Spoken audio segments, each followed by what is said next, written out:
سلام قولا من رب الرحیم. ویډیو بناړې او د ثواب په نیت باندې به دا ویډیو مخکې ضرور شیر کې هم او ریپوسټ کړئ، ټیک ده. او پیج له هم ښایسته دی کور کا پیج ته هم په مینه محبت باندې فالو کړه، صحیح ده.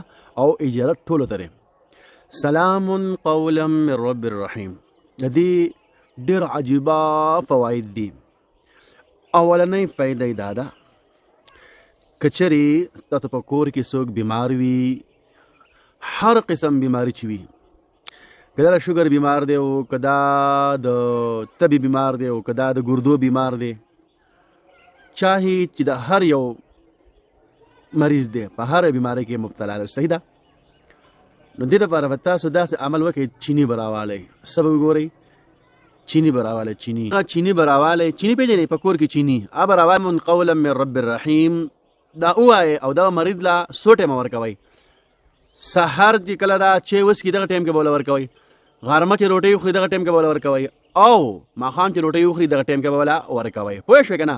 یعنې 3 ټایمه به وله څه دموئ؟ چینی به دموئ. لکه په مثال کې د سحر د ورکولو 300 پیرې به دا لفظ وي، سلام قولا من رب الرحیم، سلام قولا من رب الرحیم، او چوپ په وکړه، ټیک ده. بیا د هغې نه بعد ماسپښین دغه چینی بیا ختم کړي، که لږ وي ډېرې څومره خوړلی شي، عام په روټۍ کې خوري که ساده خوري، ټیک ده.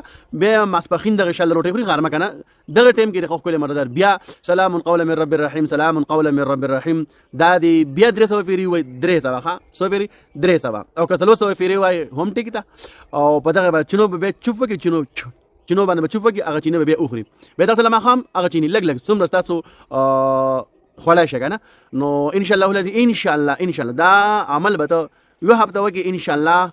که دغه رور که د کینسر بیمار دی، څه قسمه مرض دی، جسم کې کومه بیماری ده، انشاءالله په یوه هفته کې به دننه ختموي انشاءالله، صحیح ده. نو کوشش وکړئ دا ویډیو مخکې ښه ډېره شیر کړئ، ټیک ده. ثواب ټول